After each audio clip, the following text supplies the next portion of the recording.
একটা বিপ্লব আসবে, ইসলামের বিপ্লব। আল্লাহর কসম খেয়ে বলি, ইসলামের বিপ্লব আসবে। সে বিপ্লব রুখে দেওয়ার সাধ্য পৃথিবীর কোন শক্তির হবে না। সে বিপ্লব যখন আসবে, দিল্লির লাল কেল্লায় কালেমার পতাকা উঠবে, চায়নার পিকিং এর পথে পথে আল্লাহু আকবারের ধ্বনি উঠবে, মস্কোর রাজপথে আল্লাহর বরত্বের জয়গান গাওয়া হবে। সেই স্বয়ং ওয়াশিংটনের মাথার উপর লা ইলাহা ইল্লাল্লাহর পতাকা উঠবে। ইসরায়েলের পতন ঘটবে, মুজাহিদিনদের হাতে কালেমার ঝান্ডা উঠবে, কালিমার ঝান্ডা উঠবে ইনশাআল্লাহ।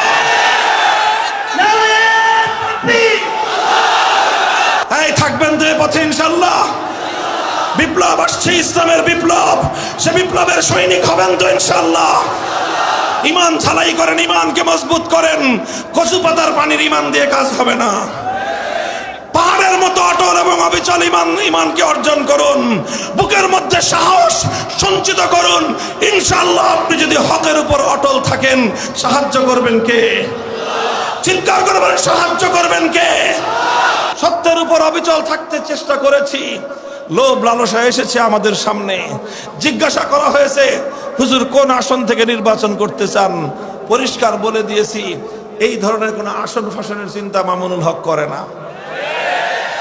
যখন দেখেছে যে এই সমস্ত রাস্তা দিয়ে তো কাজ হবে না, তখন আমাদের উপর জুলুমের স্টিম রোলার চালানো হয়েছে। এমন কোন নির্যাতন নেই, জুলুম নেই যে 3 বছরের মধ্যে আমাদের উপর, অন্তত দুর্বল মানুষের উপর যেই জুলুম চালানো যায়, তার প্রতিটি জুলুম, প্রতিটি অত্যাচারের পরীক্ষা আমাদের উপর দিয়ে চালানো হয়েছে। আমাদের বিশ্বাস ছিল, আমাদের ঈমান ছিল, আমাদের ইয়াকিন ছিল, যদি আরেকটু সময় যদি আমরা ধৈর্য ধারণ করতে পারি, আমরা আখেরি যুগের মুসলমান। আল্লাহ আমাদের পরীক্ষা সহজ করবেন, আল্লাহর সাহায্য অতি নিকটে আসবে। আমরা অটল এবং অবিচল থাকার চেষ্টা করেছি। জালিমের সামনে মাথা নত করি নাই, জালিমের প্রস্তাব গ্রহণ করি নাই, জালিমের কথায় তার ভাস্কর্য এবং মূর্তি সংস্কৃতিকে বৈধতা দিতে আমরা সম্মত হই নাই। জালিম ক্ষিপ্ত হয়েছে, আল্লাহ রাজি হয়েছেন। জালিম নারাজ হয়েছে, আমার রব রাজি হয়েছেন। জালিম নাখোশ হয়েছে, আমার রব খুশি হয়েছেন। জালিম জুলুম করেছে, আমার আল্লাহ সাহায্য করেছেন। দিন শেষে প্রমাণ হয়েছে, আল্লাহ যাকে সাহায্য করেন, হাজার জালিমের জুলুম তার একটা বাঁকা পশম সোজা করতে পারে না। আর আল্লাহ যখন সাহায্য করেন, সামান্য ছোট্ট ছোট্ট নাবালেগ কিছু মাসুম স্কুল কলেজের ছাত্রদের মাধ্যমে দর্দণ্ড প্রতাপশালী রাষ্ট্রনায়ক 16 বছরের স্বৈরাচারীকে আমার আল্লাহ দুপুরের 12 পদের খানা রেখে শত্রুর দেশে, নিজের দেশ ছেড়ে নিজের প্রভুর দেশে পালিয়ে যেতে আমার আল্লাহ বাধ্য করেন। এই মুসলমান, ভয় কিসের? জন্ম নিচ্ছে কয়বার? জোরে বলেন, জন্মেছি কয়বার? মরবো কয়বার? জোরে করে বলেন, মরবো কয়বার? যদি তুমি দুনিয়ার জন্য মরো, তোমার সেই মরণ একটা পশুর মৃত্যুর চেয়ে বেশি কিছু নয়। তুমি যদি ব্যবসা করতে গিয়ে মরো, তোমার সেই মরণ একটা স্বাভাবিক মৃত্যু। তুমি যদি রোড অ্যাক্সিডেন্টে মারা যাও, সেটা একটা স্বাভাবিক মৃত্যু। তুমি যদি শত্রুর সাধারণ আক্রমণে তুমি যদি মারা যাও, সেটা একটা সাধারণ মৃত্যু। আর তুমি যদি আল্লাহর দ্বীনের পথে অটল আর অবিচল থাকতে গিয়ে দ্বীনের দুশমনদের আক্রমণে তোমার যদি প্রাণ যায়, তাহলে তোমার সেই মরণ, তোমার সেই আত্মত্যাগ, তোমার সেই জীবনদানের নাম হলো শাহাদাতের মৃত্যু। বাংলার তরুণ ছাত্র সমাজ, এদেশের মাদ্রাসা, স্কুল কলেজ, ইউনিভার্সিটির মাদ্রাসার প্রতিটি ছাত্রের হৃদয়ের গহীনে একটা স্বপ্ন লালিত হচ্ছে। সে স্বপ্ন হলো সোনার মদিনার ইসলাম কায়েমের স্বপ্ন। আগামীর বিশ্ব হবে ইসলামের বিশ্ব, একটা বিপ্লব হবে ইসলামের বিপ্লব।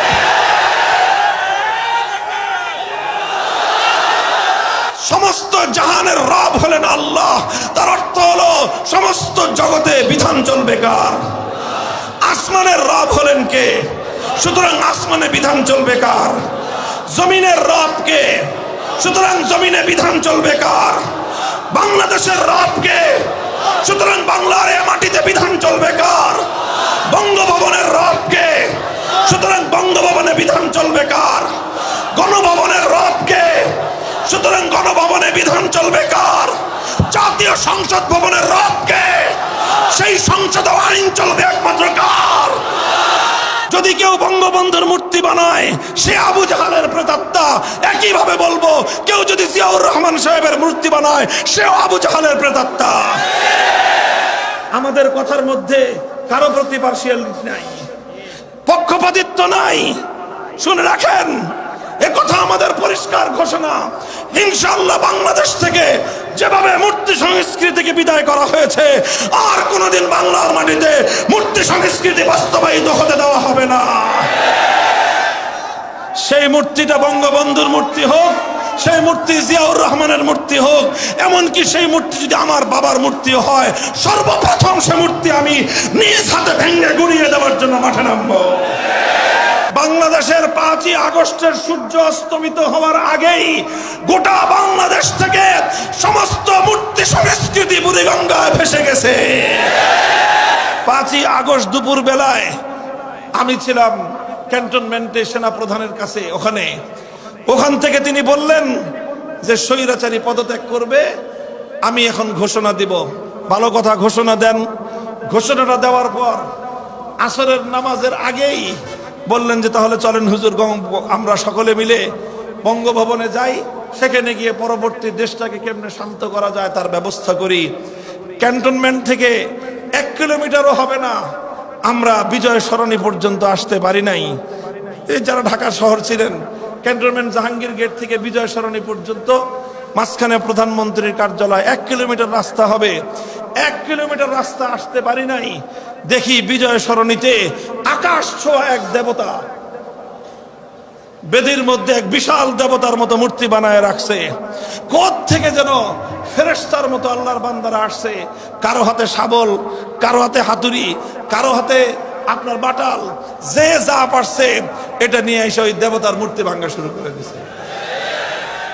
কাউকে বলতে হয় নাই, কেউ কাউকে নির্দেশ দিতে হয় নাই, মুহূর্তের মধ্যে কোত্থেকে আসলো।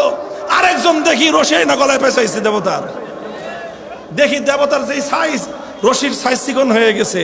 এরপরে কিছুক্ষণ পরে 5 মিনিট পরে দেখি একজন ইয়া মোটা রশি নিয়ে আসছে। কোত্থেকে আনছে আল্লাহ জানে, জাহাজ বান্ধে না যে রশি দিয়ে। এই দেবতার সাইজ যেরকম, এই জাহাজ বান্ধার রশি আইনে দেবতার গলার মধ্যে পেঁচাইছে। এখন রশিদের যতই মারে টান, কিন্তু রড দিছে একেবারে 10 তলা 20 তলা বিল্ডিং বানানোর জন্য যে মোটা মোটা রড দেয়, সেই রড দিয়ে দেবতাকে খাড়া করাইছে। যখন ঠ্যাং ভাঙছে, হাতুড়ি দিয়ে বাটাল দিয়ে তারপরে তো রড আসছে। এই রড তো হাতুড়ি দিয়ে বাটাল দিয়ে ভাঙা যায় না।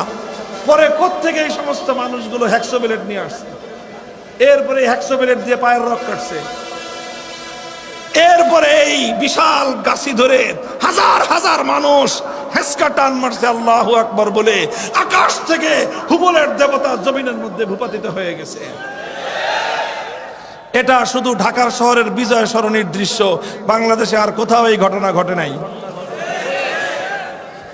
বাংলাদেশের 5ই আগস্টের সূর্য অস্তমিত হওয়ার আগেই গোটা বাংলাদেশ থেকে সমস্ত মূর্তি সংস্কৃতি বুড়িগঙ্গায় ভেসে গেছে।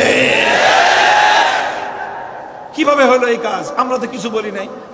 আমরা তো বলেছিলাম 3 বছর আগে, 3 বছর আগে বলেছিলাম এটা মুসলমানদের দেশ, হিন্দুরা তাদের মন্দিরে মূর্তি বানায়, সেটা হিন্দুদের ব্যাপার। কিন্তু মুসলমানদের জনপদে, মুসলমানদের সমাজে, মুসলমানদের রাষ্ট্রীয় স্থাপনাগুলোতে কারো মূর্তি বানায় বানায় মসজিদের নগরটাকে মূর্তির নগরের পরিচয় দিবেন, মুসলমানরা বেঁচে থাকতে আমরা বরদাস্ত করব না। আমার কথাটা ভালো লাগে নাই, খুব খেপছেন উনি আমার উপরে। আমরা বললাম যে মানুষটা মারা গেছে, যে মানুষটা মারা গেছে সে নিজেকে মুসলমান বলে পরিচয় দিতেন। আপনারাও মুসলমান বলেন, আমরাও মুসলমান বলেই ধারণা করি। তো একজন মুসলমান মানুষ মরার পরে তার এই মূর্তি বানায় কবরের মধ্যে তাকে ফেরেশতাদের আযাবের সম্মুখীন করাটা, এটা কোনো বুদ্ধিমানের কাজ হতে পারে না। এটা কোনো বাবার সুসন্তান নয়, এটা একটা কুলাঙ্গার সন্তানের কাজ হতে পারে। কেন বললাম এই কথা? খুব খেপছে আমার উপরে। আমি বলেছিলাম যে আল্লাহর পয়গম্বর যেদিন মক্কা বিজয় করেছেন, বাইতুল্লাহ শরীফের ভিতর থেকে যত মূর্তি ছিল সমস্ত মূর্তিগুলোকে একটা একটা করে ধরে এনেছেন, লাঠি দিয়ে পেটের মধ্যে গুতা মেরেছেন, জমিনের মধ্যে ভূপাতিত করেছেন। কোরআনের আয়াত আল্লাহর নবীর কণ্ঠে উচ্চারিত হয়েছিল, জাল হাক্কু ওয়া যাহাকাল বাতিল ইন্নাল বাতিলা কানা যাহুকা। একত্ববাদ হলো সত্য আর মূর্তি হলো মিথ্যা। সত্য এসেছে, মিথ্যা চলে গেছে, আর মিথ্যা সত্য আসলে কোনোদিন টিকে থাকতে পারে না। মূর্তি বাইর করতে করতে সর্বশেষে একটা মূর্তি বের করে আনা হলো। সেই মূর্তিটা হলো ইব্রাহিম আলাইহিস সালামের নামে বানানো মূর্তি। আল্লাহর নবী এই মূর্তিটা দেখে সবচেয়ে বেশি ক্ষিপ্ত হলেন। নবীজি বললেন, কাতালাহুমুল্লাহ, আল্লাহ পাক এই মক্কার আবু জাহালদেরকে, মক্কার এই দুরাচার মুশরিকদেরকে আল্লাহ পাক ধ্বংস করুক, অভিশাপ হোক খোদার ওদের উপরে। ইব্রাহিম আলাইহিস সালামের মূর্তি বানিয়েছে, অথচ ইব্রাহিম আলাইহিস সালামের এই পৃথিবীতে সবচেয়ে বড় অবদান ছিল আল্লাহর জমিন থেকে শিরকের এই সকল মূর্তিগুলোকে ভেঙ্গে গুড়িয়ে দেয়া। কিন্তু তারা সেই ইব্রাহিম আলাইহিস সালামের মূর্তি বানিয়েছে। এই কথা বলে আল্লাহর নবী ক্ষোভ আর রাগ নিয়ে ইব্রাহিম আলাইহিস সালামের মূর্তি ভাঙলেন। আমি এই ঘটনা বলেছিলাম, নবী মুহাম্মদ আরবি সাল্লাল্লাহু আলাইহি ওয়াসাল্লাম হলেন ইব্রাহিম আলাইহিস সালামের সন্তান। কথা বলেন, ইব্রাহিম আলাইহিস সালামের বংশের সন্তান না? ইব্রাহিম আলাইহিস সালামের ছেলে ইসমাইল, ইসমাইল আলাইহিস সালামের বংশেই মুহাম্মদ সাল্লাল্লাহু আলাইহি ওয়াসাল্লামের জন্ম। এই জন্যই বলা হয় মিল্লাতা আবিকুম ইব্রাহিম, তিনি আমাদের নবীর পিতা, আমাদের নবীর পূর্বপুরুষ, সুতরাং তিনি আমাদের ধর্মের পূর্বপুরুষ।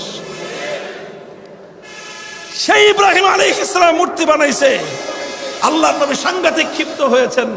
আমি বলেছিলাম, নিজের পূর্বপুরুষের মূর্তি ভাঙা ইব্রাহিম আলাইহিস সালামের, মুহাম্মদ সাল্লাল্লাহু আলাইহি ওয়াসাল্লামের আদর্শ। আল্লাহর নবী নিজের বাপদাদার মূর্তি বানাইছেন না নিজের বাপদাদার মূর্তি ভাঙছেন? সুতরাং নিজের বাপদাদার মূর্তি ভাঙা হলো নবীর আদর্শ। যারা আল্লাহর নবীর উম্মত, যারা আল্লাহর নবীর আদর্শের অনুসারী, তারা বাপদাদার মূর্তি ভাঙে। আর যারা নিজেদের বাপদাদার মূর্তি বানায় তারা আবু জাহালের প্রেতাত্মা। কেন ওনারে আবু জাহালের প্রেতাত্মা বললাম? মাইন্ডে লাগছে ওনার। কামটা করবে আকাম কইলে বলে যে আমারে কেন এত বড় কথা বললো। নাম নিয়ে বলি নাই, আমি বলেছি জেনারেল ভাবে। আজও বলি, যদি কেউ বঙ্গবন্ধুর মূর্তি বানায় সে আবু জাহালের প্রেতাত্মা।